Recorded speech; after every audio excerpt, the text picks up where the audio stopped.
Hello guys, mga Kaps, Kapwa 18, ayan, i-share ko lang sa inyo yung happiness na nararamdaman ko kasi nakapag-secure na kami ng ticket para sa SB19 pagtatag finale concert. And grabe, bakbakan yung pag-purchase ng ticket ha. Ano pa lang, as 12 pa lang, ang hirap na makapag-queue. Tapos, mga 5 minutes pa lang, pag nag-queue ko, nasa 2,000 plus na. Actually, isa-share ko sa inyo yung journey ng pag-purchase ng ticket kasi nakakuha na yata kami ng ticket mga alas 4. alas 4 ng hapon. Pero before that, ang dami ng mga nakapag-purchase at saka nakasecure ng ticket. Ayan, 2 days concert to. So, imagine, parang madodoble yung slots ng Araneta compared sa isang araw na concert lang, 'di ba? Pero imagine, sabihin na natin, hindi ko sure kung ilan yung capacity ng Araneta. Let's say 20,000. Kung 20,000, so mag-open niya ng 40,000 na slots. Pero kahit 40,000 yung slots, sobrang hirap kasi ang dami-dami nating mga 18 na gusto talagang manood, especially yung mga new 18. Alam ko may mga nababasa ako, madaming mga new 18 na gustong manood.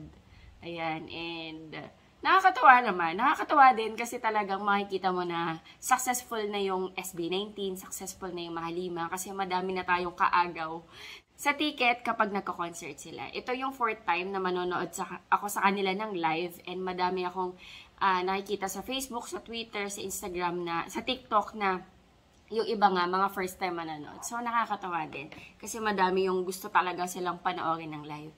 So, ito na nga. Alam ko kasi na Sunday ang ticketing. So, ako kasi, pag Sunday, nagsi-church ako.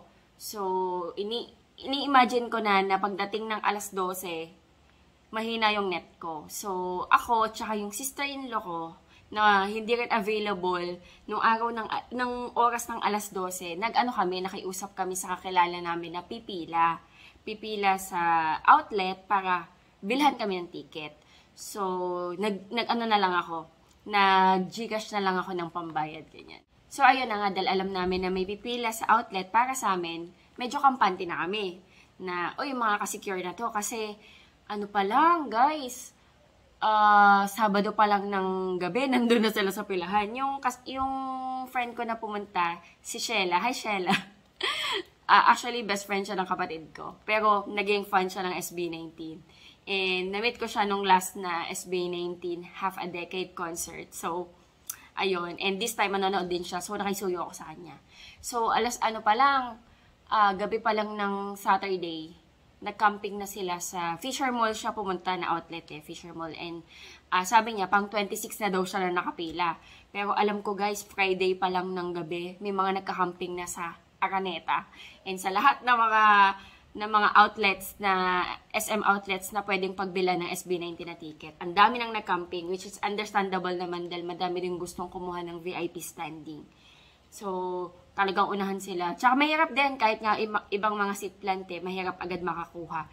Lalo na madaming kalaban. Tsaka, alam na yan ang mga 18, sanay na yan. So, ayun na nga nangyari, nung kakabukas na ng alas 12 na tikitan, syempre pang 26 pa sila, so ang dami ng mga na-accommodate, tapos sa online, pahirapan din. Yung pagpasok mo pa lang daw ng online, magwe-wait ka na ng 2,000, magwe-wait ka na ng matagal kasi may 2,000 customer daw na naka-line, ganon. Tapos, ako nasa labas ako, kumakain kami ng family ko. Kumakain kami sa labas ko, paano kaya yun? Parang wala na ako sa visual. Paano kaya yun? Wala na daw yung... So, sabi sa akin ni Shella, ate, wala na daw yung mga ibang ticket, sold out na daw. Pag naman sa online daw, nakalagay lang sa cart, kumbaga nakahold yung mga ticket. So, talaga naghintay sila sa Fisher Mall na baka meron mabigay sa kanilang mga ticket. Kumbaga, hindi lahat ng ticket na gusto nilang i-avail, hindi nila nakuha agad kasi nga talagang pasulpot-sulpot yung ticket, 'di ba? Tapos ayun na nga hanggang sa ang naging available na lang nung time na sila na is lower box. So nung may lower box na, nag-avail sila para sa kanila yata 'yon. tas dalawa lang. Ilan yung ipinila niya na nagpapabili din sa kanya. Tapos hanggang sa nag-uusap-usap na, hanggang na nakauwi na ako dito, hanggang sa nag-ano na ako guys, nag-online na rin ako, nag-try na ako mag-online, pumila, ng mga anong oras ba yun? Mga 2 o'clock yata or before 2 o'clock nakauwi na kami. Tapos nag-try na ako mag-online. As in, sobrang hirap. Naka-queue ako ng matagal. And iyon nga, yung naghintay ako matagal, tapos may magka-countdown kasi yan, yung 10 minutes, you'll be in line na, parang after 7 minutes, 5 minutes, hanggang 1 minute, ikaw na yung i-accommodate. Pagdating naman ng ikaw na, ayaw naman magtuloy. Babalik ayaw magtuloy. May nakita nga akong section doon, tapos, di kinilig ko na, ayaw magtuloy, hanggang sa biglang mag-refresh na, sold out na daw, tapos sasabihin, please try again kasi nasa cart yung mga ticket. So talagang pag refresh lang hanggang sa parang 2 oras akong refresh. Nangawit nga yung delivery ko eh. Pero wala. Tapos hanggang sa, minsan kaha-refresh ko, may mga lumalabas. May nakita nga ako biglang nag-appear, VIP standing, tsaka Gen Ad. Tapos biglang nawala. So paiba-iba nga. Tapos minsan, may nakalagay na doon, makiklik mo yung price, pero yung mga section, ayaw naman mag-appear. So, ang hirap din mag-apply online. Talagang swertihan. Pero madami din talaga nakapag-secure online. So, ganun talaga. Ganun talaga.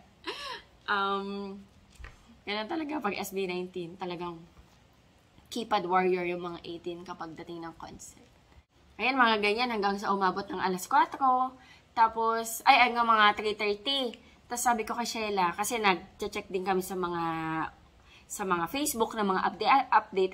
Tapos sabi nga sa Araneta daw, madami pang mga ticket. Tapos medyo pakunti na lang yung pila. So, pumunta sila ng Araneta from Fisher Mall. Yung Fisher Mall nasa QAB eh. So, pumunta sila ng Araneta kasi medyo malapit lang naman yun.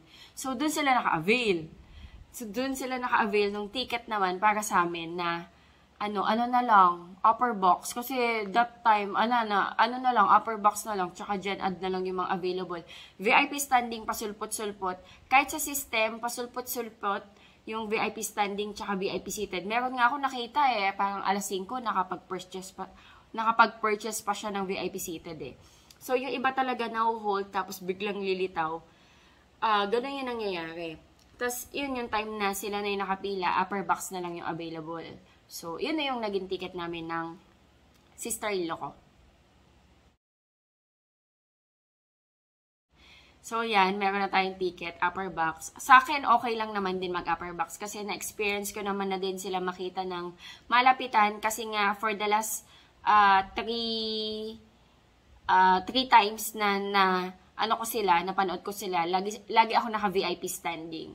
So, nakita ko na sila ng malapitan. So, this time, okay lang naman na ako mag-upper box. Idaan na lang natin sa camera. I-zoom na lang natin. Buti na lang yung camera ko medyo malinaw-linaw kapag zoom. So, ayan. Thank you, Sheila, sa pag-help sa amin mag-purchase ng ticket. Ayan, nakakatawa lang. Ngayon, guys, ngayon, nag-film ako 11:17 na. And 1 hour ago, nag-post na yung SB19 official na sold out na daw.